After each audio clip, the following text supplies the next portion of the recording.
Howdy! There is a risk involved with doing pretty much anything. You could crash your car driving to the grocery store, or you could step on the snake while mowing your lawn.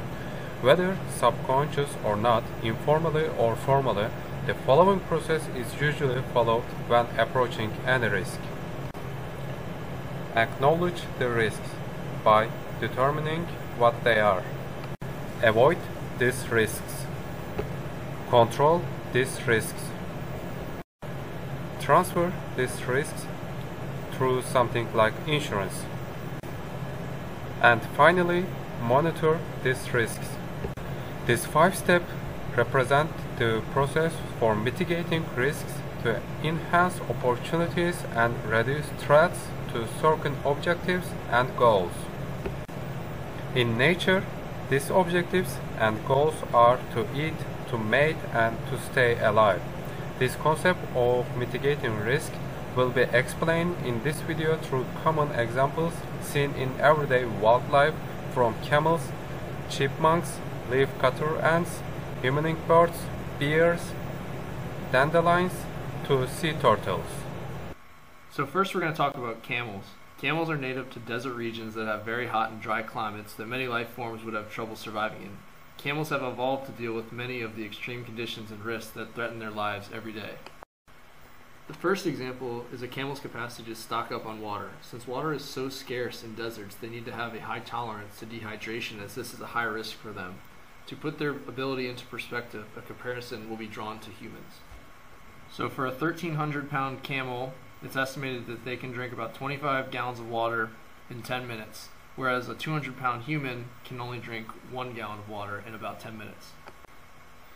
To put that into more perspective, that's 16% of the camel's body weight, whereas it's only 4% of the human's body weight.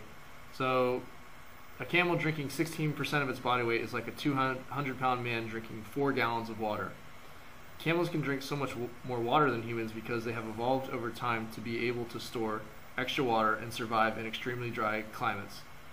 Sources of water can be few and far between in deserts, so camels need to stock up when they can. It could be days until they get water again. Humans have not adapted this function because we have always settled near water sources, and therefore had a daily supply of water. Another attribute of camels that helps them survive in the desert is their feet. The risk for the camels in the desert is that for such a large and heavy animal, unstable sandy terrain could mean expending large amounts of energy just walking, as they sink and slip every step of the way. Their strategy for dealing with this is their feet act as large cushions that spread out in sand to keep them from sinking. This means that they use less energy walking through the desert. Now regarding their faces, the risk is that small and light sand mixed with high winds can lead to swirls of sand hitting a camel's face. Their strategies for dealing with this include they have eyelids, eyebrows, and eyelashes working together to protect from sandstorms and sunlight. In fact, they have 3 different layers of eyelids. Their ears have a thick layer to prevent sand from entering, and also their nostrils can be closed completely to keep sand out. And the lining of their mouth is very tough, so it can eat whatever is available, even thorny cactus plants. In summary, due to the extreme heat and sandy conditions, creatures in the desert run a high risk of dehydration and/or having one of their senses destroyed by the sand, either their sense of sight, sound, or smell. Their strategy for mitigating these risks are its body's adapted abilities to cope and endure the conditions. Since a camel's main goal is to stay alive by mitigating the risk of dying, they have evolved to adapt. Now that we've seen the example of the camel, let's look at a few more animals to exemplify some additional alternative methods of risk management and survival strategy. For our next animal example, we'll take a look at the bear. The bear survival strategy is very similar to that of the camel. The bear spends the winter months hibernating. During that period of time, the bear loses a huge amount of body weight. During the spring and summer months, the bear must go out and consume many calories to pack on body fat in preparation for another long winter. The strategy of both the bear and the camel translate in a business sense to pre-purchase of material that will be needed on a future project and self-storage. Money is spent both in the purchase of that material and storage over a period of time. The advantage of this is that The material is on, there is no delay in procurement, and it can be readily installed as it's needed. The disadvantage of this in a business is that the money tied up in both the initial purchase and the storage of that material is opportunity cost. That money that was spent cannot be invested in any other type of investment vehicle. Next, we'll take a look at the leafcutter ant. The leafcutter ant has a different business approach than either the camel or the bear. The leafcutter ant answers the question as to whether to make or buy. The leafcutter ant makes his own food. This, in a business sense, is equal to or equates to in-house production. By doing so, the leafcutter ant has no need to go out and forage for his food directly. He merely gathers the components needed to produce his own food and stores them within his ant mound. The advantage of this to the ant and the way it equates to business is that materials are on hand, they're produced in-house, and there's no need to forage, and there's no need to worry about the fluctuations of market and availability. The chipmunk has a different strategy yet. His strategy is to collect and store, maintain a food lot or food cache over a period of time. In business, this would equate to reserving production capacity for the future.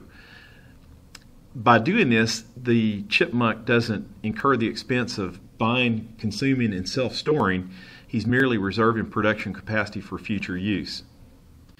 The chipmunk strategy is a rather intermediate approach in a compromise between procurement at the last second and storing and investing money for a period of time.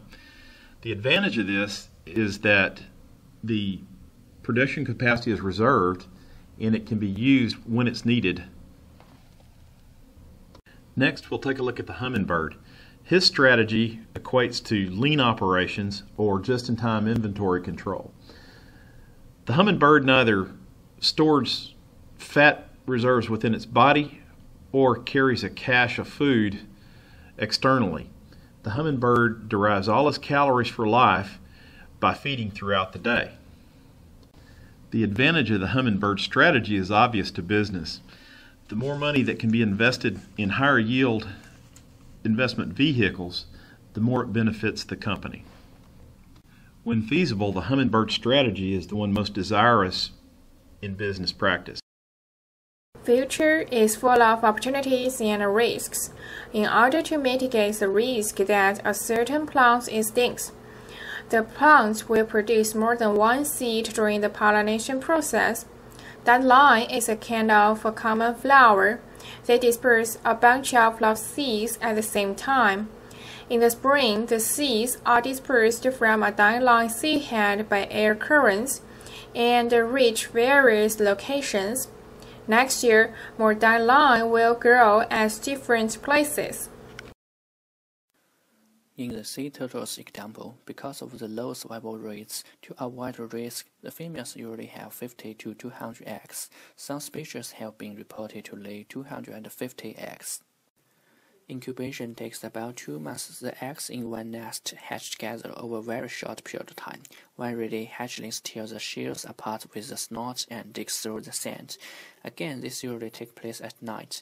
Once they reach the surface, they instinctively head towards the sea. If, as happens on rare occasions, hatchling takes place during daylight, only a very small proportion of each hatch succeeds. It's about 1%, because local opportunist predators, such as the common seagull, gorge on the baby sea turtle. Thus, there's an obvious evolutionary drive to hatch at night, when survival rates on the beach are much higher. In conclusion, all approaches to survival that are exhibited in the animal kingdom have beneficial application in business life and in personal life. Each one of these should and could be used at any given moment. As an animal, they have no choice. Their innate sensibilities drive them to do what they do. We as humans are able to make our own choices and apply as needed in any given situation. The most important lesson to be learned is that risk must be identified early in the game. Risk mitigation strategy must be compiled and ready to be enacted whenever it's needed.